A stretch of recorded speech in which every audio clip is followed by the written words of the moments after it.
ਵਾਹਿਗੁਰੂ ਜੀ ਕਾ ਖਾਲਸਾ ਸ਼੍ਰੀ ਵਾਹਿਗੁਰੂ ਜੀ ਕੀ ਫਤਿਹ। ਧੰਨ ਧੰਨ ਗੁਰੂ ਨਾਨਕ ਦੇਵ ਜੀ ਮਹਾਰਾਜ, ਧੰਨ ਧੰਨ ਗੁਰੂ ਅਮਰਦਾਸ ਜੀ ਮਹਾਰਾਜ ਜੀ ਦੀ ਜੀਵਨੀ ਅਸੀਂ ਸੂਰਜ ਪ੍ਰਕਾਸ਼ ਵਿੱਚੋਂ ਸਰਵਣ ਕਰ ਰਹੇ ਹਾਂ।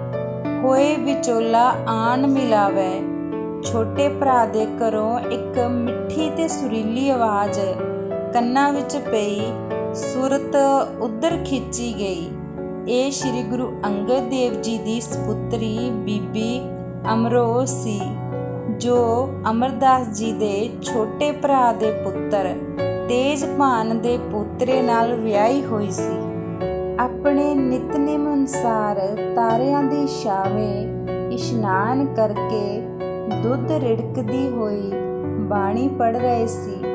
ਸ਼ਬਦ ਸ਼੍ਰੀ ਗੁਰੂ ਨਾਨਕ ਦੇਵ ਜੀ ਦਾ ਸੀ। ਮਾਰੂ ਮਹੱਲਾ ਪਹਿਲਾ ਘਰ ਪਹਿਲਾ, ਕਰਨੀ ਕਾਗਦ ਮਨ ਮਸਵਾਣੀ, ਬੁਰਾ ਭਲਾ ਦੁਹੇ ਲੇਖ ਪਏ, ਜਿਉਂ ਜਿਉਂ ਕਿਰਤ ਚਲਾਏ ਤਿਉਂ ਚਲੀਏ, ਤਉ ਗੁਣ ਨਾਹੀ ਅੰਤ ਹਰੇ, ਚਿਤ ਚੇਤਸ ਕੀ ਨਾਹੀ ਬਵਾਰਿਆ, ਹਰ ਵਿਸਰਤ ਤੇਰੇ ਗੁਣ ਗਲਿਆ ਰਹਾਓ। ਗੁਰੂ ਅੰਗਦ ਦੇਵ ਜੀ ਸੁਣਦੇ ਰਹੇ ਕਿਤਨਾ ਚਿਰ। ਧੁਰਕੀ ਬਾਣੀ ਆਈ ਨੂੰ ਪੋਹ ਫੁਟਾਲਾ ਹੋਇਆ ਤਾਂ ਉੱਠ ਕੇ ਉਧਰ ਘਰ ਬੱਚੀ ਕੋਲ ਚਲੇ ਗਏ। ਮਨ ਦੀ ਵੇਦਨਾ ਦੱਸਦਿਆਂ ਹੋਇਆਂ ਪੁੱਛ ਕੀਤੀ, ਇਹ ਸ਼ਬਦ ਕਿਸ ਦਾ ਹੈ? ਤੂੰ ਕਿੱਥੋਂ ਲਿਆ ਹੈ? ਇਸ ਦੇ ਰਚਨਹਾਰ ਹੁਣ ਹੈ ਕਿ ਨਹੀਂ, ਜਿਸ ਨੇ ਇਹ ਸ਼ੁਭ ਬਾਣੀ ਗਾਈ ਹੈ, ਜਿਸ ਨੂੰ ਸੁਣ ਕੇ ਮੇਰਾ ਰੋਮ ਰੋਮ ਠਰ ਗਿਆ ਹੈ। ਬੀਬੀ ਅਮਰੋ ਜੀ ਨੇ ਸਾਰੀ ਵਾਰਤਾ ਖੋਲ ਸੁਣਾਈ। ਸ਼ਬਦ ਪੂਰੇ ਸਤਿਗੁਰੂ ਸ਼੍ਰੀ ਗੁਰੂ ਨਾਨਕ ਦੇਵ ਜੀ ਦਾ ਹੈ। ਉਹ ਆਪ ਬੈਕੁੰਠ ਧਾਮ ਚਲੇ ਗਏ ਹਨ। ਆਪਣੀ ਥਾਂ ਤੇ ਨਿਜ ਜੋਤ ਦੇ ਕੇ ਮੇਰੇ ਪਿਤਾ ਜੀ ਨੂੰ ਬਿਠਾ ਗਏ ਹਨ। ਮੈਂ ਉਹਨਾਂ ਤੋਂ ਕੰਠ ਕੀਤਾ ਹੈ। ਅਮਰਦਾਸ ਜੀ ਕਹਿਣ ਲੱਗੇ, ਪੁੱਤਰੀ ਫਿਰ ਮੇਰੇ ਤੇ ਉਪਕਾਰ ਕਰ, ਮੈਨੂੰ ਉਹਨਾਂ ਕੋਲ ਲੈ ਚੱਲ।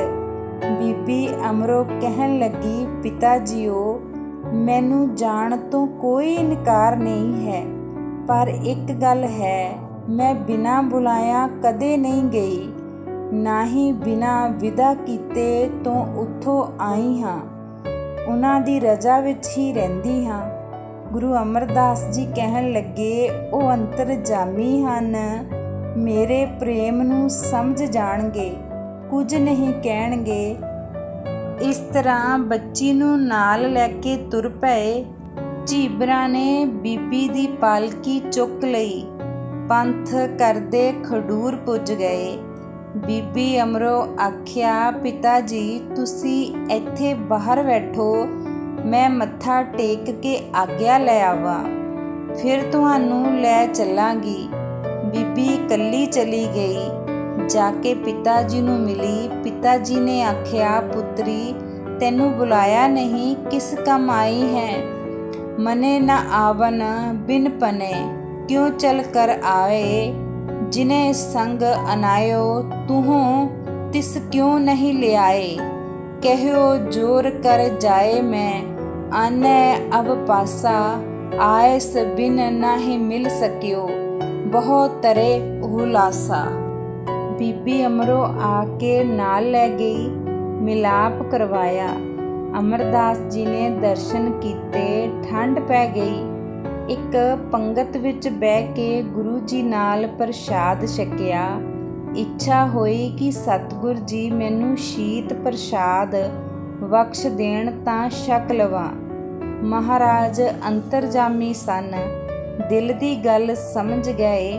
ਲਾਂਗਰੀ ਨੂੰ ਕਿਹਾ, ਇਹ ਮੇਰੀ ਥਾਲੀ ਇਸ ਨਵੇਂ ਆਏ ਪੁਰਖ ਨੂੰ ਦੇ ਦੇ।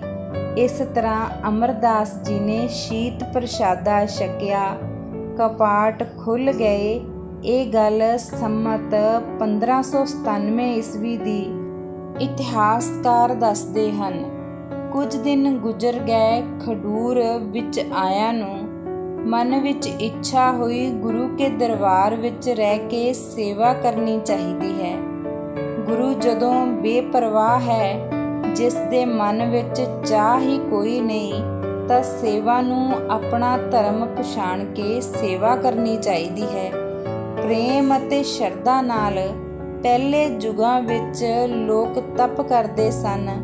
ਭੁੱਖੇ ਪਿਆਸੇ ਰਹਿ ਕੇ 5-5 ਧੂਣੀਆਂ ਤਪਦੇ ਪਾਣੀ ਵਿੱਚ ਖਲੋ ਕੇ, ਸਿਰ ਤੇ ਬਰਖਾ ਸਹਾਰ ਕੇ, ਜੰਗਲਾਂ ਵਿੱਚ ਨੰਗੇ ਪਿੰਡੇ ਇੱਕ ਪੈਰ ਤੇ ਖੜੇ ਹੋ ਕੇ, ਸਿਰ ਪਰਨੇ ਉੱਪਰੇ ਨੂੰ ਲੱਤਾਂ ਕਰਕੇ, ਇਸ ਤਰ੍ਹਾਂ 84 ਕਿਸਮ ਦੇ ਆਸਣ ਲਾਉਂਦੇ ਕਿ ਰੱਬ ਸਾਡੇ ਤੇ ਪ੍ਰਸੰਨ ਹੋ ਜਾਏ। ਉਹ ਤਪ ਕਲੀ ਕਾਲ ਵਿੱਚ ਗੁਰੂ ਮਹਾਰਾਜ ਜੀ ਨੇ ਸਤ ਸੰਗਤ ਦੀ ਸੇਵਾ ਕਰਨੀ, ਪਾਣੀ ਢੋਣਾ, ਲੱਕੜਾਂ ਲਿਆਉਣੀਆਂ, ਲੰਗਰ ਵਾਸਤੇ ਪੱਖਾ ਝੱਲਣਾ, ਸੇਵਾ ਕਰਦਿਆਂ ਪ੍ਰਭੂ ਦਾ ਸਿਮਰਨ ਕਰਨਾ, ਮੁੱਠੀਆਂ ਭਰਨੀਆਂ ਲੰਗਰ ਪਕਾਉਣਾ, ਭਾਂਡੇ ਮਾਂਜਣੇ, ਜਿਮਾ ਮਿਲ ਸਤ ਸੰਗਤ ਕਰਨ ਜੋ ਸੇਵਾ, ਅਧਿਕ ਤਪਨ ਫਲ ਹੋਏ ਮਹਾਨ, ਇਮ ਵਿਚਾਰ ਸ਼੍ਰੀ ਅਮਰ ਕਰਿਓ, ਉਰ ਆਨੋ ਨੀਰ ਆਪਣੇ ਪਾਨ। ਮੈਂ ਪਾਣੀ ਢੋਣ ਦੀ ਸੇਵਾ ਵਿੱਚ ਲੱਗ ਜਾਵਾਂ, ਨਾਲੇ ਲੰਗਰ ਵਿੱਚ ਪਾਣੀ ਦਿਆਂ, ਨਾਲੇ ਗੁਰੂ ਮਹਾਰਾਜ ਜੀ ਨੂੰ ਰੋਜ਼ ਇਸ਼ਨਾਨ ਕਰਵਾਵਾਂ। ਮਨ ਦੇ ਇਸ ਫੈਸਲੇ ਅਨੁਸਾਰ ਸੇਵਾ ਸ਼ੁਰੂ ਕਰ ਦਿੱਤੀ। ਸਾਰੇ ਸੇਵਾ ਕਰਨ ਵਾਲੇ ਸਿੱਖਾਂ ਕੋਲੋਂ ਬੇਨਤੀ ਕੀਤੀ, ਜਲ ਦੀ ਸੇਵਾ ਕਰਨ ਦਾ ਮੈਨੂੰ ਦਾਨ ਦਿਓ।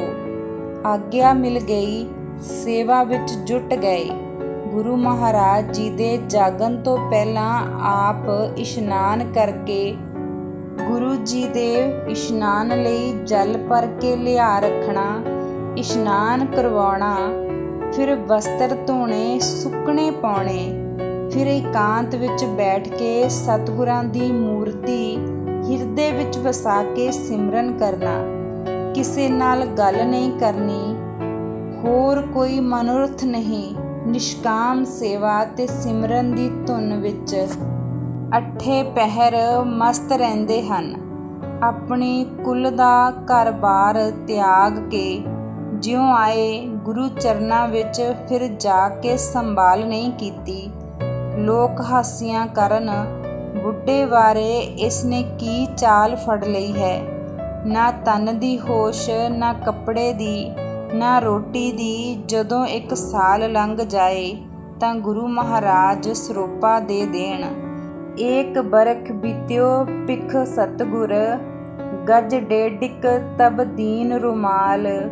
ਸੋ ਲੈ ਕਰ ਨਿਜ ਸੀਸ ਚੜਾਇਓ, ਦ੍ਰਿੜ ਕਰ ਬਾਧਿਓ ਰਸਰੀ ਨਾਲ। ਬਹਰ ਉਤਾਰਨ ਕੋ ਨਾਹੀ ਕੀਨਸ, ਲਖ ਕਰ ਗੁਰੂ ਪ੍ਰਸਾਦ ਵਿਸਾਲ। ਉਹ ਪੱਕਾ ਕਰਕੇ ਸਿਰ ਤੇ ਬੰਨ੍ਹ ਲੈਣਾ, ਲਾਹਣਾ ਨਹੀਂ। ਲੋਕ ਕਹਿਣ ਇਹ ਨਲੈਕ ਬੁੱਢਾ ਘਰਦਿਆਂ ਨਾਲ ਗੁੱਸੇ ਹੋ ਕੇ ਇੱਥੇ ਆ ਟਿਕਿਆ ਹੈ। ਕੋਈ ਲੋਕ ਮੇਲੇ ਤੇ ਆਉਂਦੇ, ਪੁੱਛਦੇ, ਕਹਿੰਦੇ ਘਰ ਆਪਣੇ ਚੱਲ। ਅਮਰਦਾਸ ਜੀ ਉੱਤਰ ਦਿੰਦੇ, ਮੇਰਾ ਘਰ ਕੋਈ ਨਹੀਂ। ਜੇ ਉਹ ਕਹਿੰਦੇ ਸੰਬੰਧੀਆਂ ਨੂੰ ਮਿਲ ਕੇ ਆ ਜਾਵੀ, ਕੁਟੰਬ ਕਬੀਲਾ ਹੈ ਤੇਰਾ, ਇੱਥੇ ਬੈਠਾ ਦੁੱਖ ਸਹੀ ਜਾਣਾ ਏ। ਘਰ ਜਾ ਕੇ ਆਰਾਮ ਦੇ ਦਿਨ ਕੱਟ, ਚੰਗਾ ਖਾ, ਸੋਹਣੇ ਕੱਪੜੇ ਪਾ, ਬਿਰਾਦਰੀ ਵਿੱਚ ਇੱਜ਼ਤ ਨਾਲ ਰਹਿ।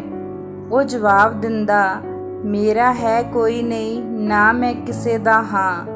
ਜਿਸ ਤਰ੍ਹਾਂ ਨਦੀ ਦੇ ਪ੍ਰਵਾਹ ਵਿੱਚ ਕੱਖ ਕਾਨ ਤੀਲੇ ਇਕੱਠੇ ਹੋ ਕੇ ਮਿਲ ਜਾਂਦੇ ਹਨ, ਇਸੇ ਤਰ੍ਹਾਂ ਸਭ ਦੇ ਨਾਲ ਮੇਲ ਹੈ, ਬੇੜੀ ਦੇ ਇਕੱਠ ਵਾਂਗੂ ਹੈ।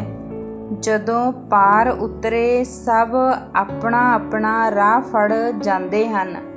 ਪ੍ਰਾਹੁਣਾ ਆਉਂਦਾ ਹੈ, ਰਾਤ ਵਿਸ਼ਰਾਮ ਕਰਕੇ ਸਵੇਰੇ ਰਾਹ ਫੜ ਜਾਂਦਾ ਹੈ।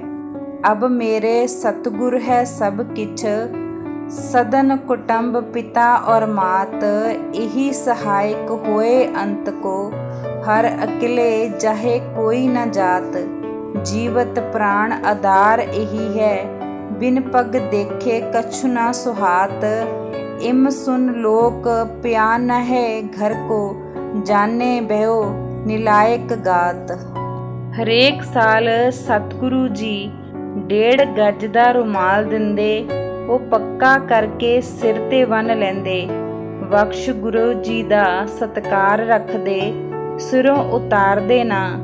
ਸਤਿਗੁਰਾਂ ਦੀ ਸੇਵਾ ਵਿੱਚ ਦਿਨ ਰਾਤ ਇੱਕ ਰੱਖਣਾ, ਕੋਈ ਥਕੇਵਾ ਨਹੀਂ, ਕੋਈ ਦੁੱਖ ਨਹੀਂ। ਬਸ ਸਤਿਗੁਰਾਂ ਦੀ ਸੇਵਾ, ਦਿਨ ਰਾਤ ਸਿਮਰਨ, ਇਕਾਗਰਤਾ ਚਿੱਤ, ਬਿਰਧ ਅਵਸਥਾ ਵਿੱਚ ਵੀ ਗੁਰੂ ਜੀ ਦੀ ਸੇਵਾ ਹੀ ਕਰਦੇ ਰਹੇ। ਸੇਵਾ ਹੀ ਸੇਵਾ ਨੂੰ ਜੀਵਨ ਦਾ ਆਧਾਰ ਬਣਾ ਲਿਆ ਸੀ।